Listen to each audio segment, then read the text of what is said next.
What kind of problems does Scotty Barnes pose defensively? The first problem he poses is transition. It's really when he's on the floor, they get 4 more transition attempts per game, so they're really giving him freedom to push it. So it starts there. He's a little non-traditional in that he handles a lot for 6'9", 6'10" guys. So we'll have to deal with his pick and rolls also. And then he can really disrupt on the defensive end. So really good defender. That's 3 things right there. Heck of a player. Got to be ready for him. You mentioned the transition aspect of things, and trying to increase the volume of offensive rebounding that you guys want to do, and trying to balance playing transition defense. Yeah. How do you think that's gone so far in preseason? Well, we haven't rebounded very well. Offense, I think, we're 28 or something. So that, and our defensive transition has been, I'd say, average. So, listen, these are new concepts. It's going to take time. Definitely an area of improvement for us. Our transition defense is defensive. That's the best thing they do. So we're going to be really locked in there. But that doesn't mean we're not going to the boards, right? We're still going to go the offense.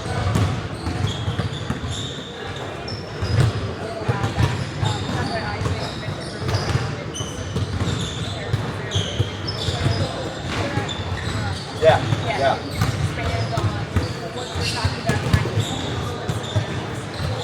Yeah, I think Bruce in early years, right, when he was in Detroit, it was, kind of don't worry about his catching shoot, basically a driver, cutter, and Bruce really improved his 3-point shooting, much like Isaac has.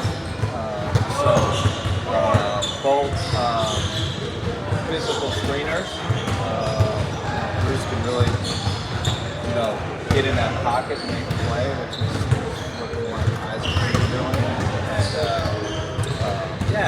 And similarities. I guess Isaac's probably a little bigger, but that's a good comp for him. Obviously, Bruce helped Denver win a championship, right? So that's a good comp. And Isaac's still got a good run.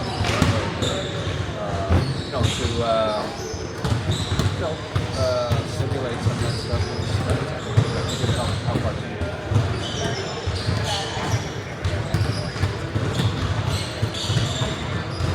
I love his personality. I mean, he's just, he's got a pleasant person to be around. Sometimes that's really important. Always a smile, always positive. So that's great. But then, when the ball's tossed up, he's a heck of a defender, really good teammate. He can be important for us. I know he kind of he's a little banged up, and hopefully he'll be ready to play.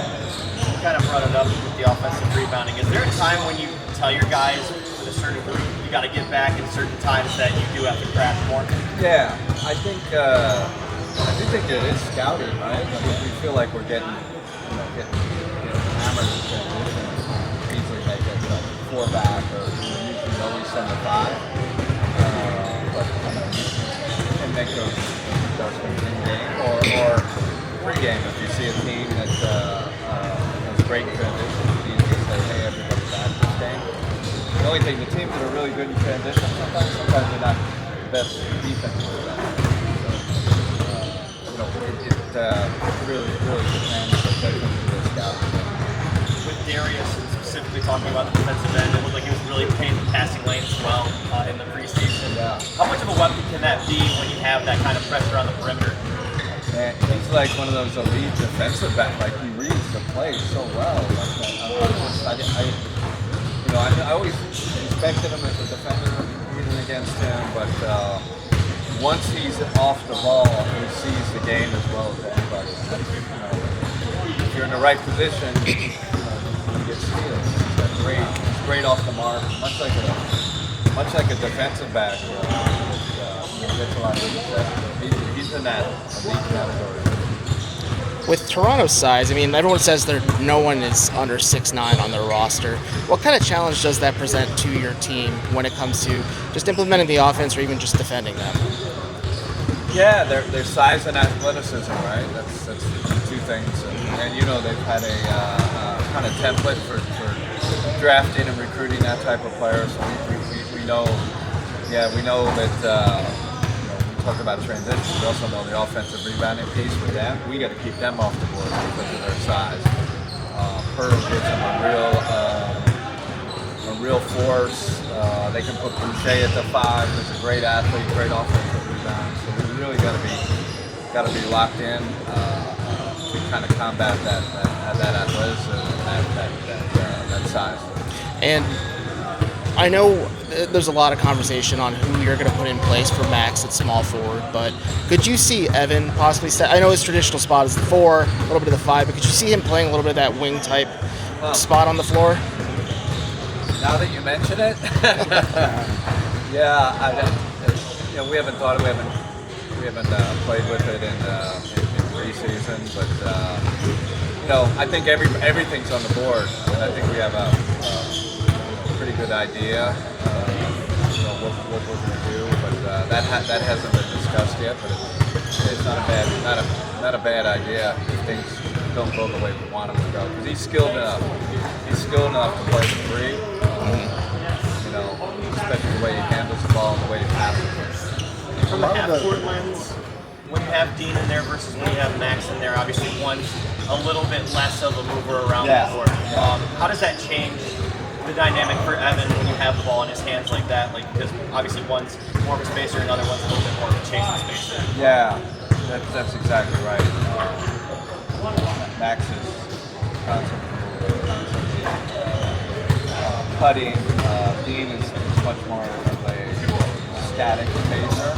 Although, I've been saying that we definitely want Dean to be cut more offensive rebound more. I think he's done that. We don't want him to get space, even though we know he has skill. But I think our guys are comfortable, our starters are comfortable playing with Dean, and obviously give the defensive benefits. It's definitely a different kind of dynamic, and especially when it comes to our pick and roll offense. Maybe Max is cutting all the time out of the ball. Now you got a static guy. Thanks. Thanks everybody. Kenny. Safe travels.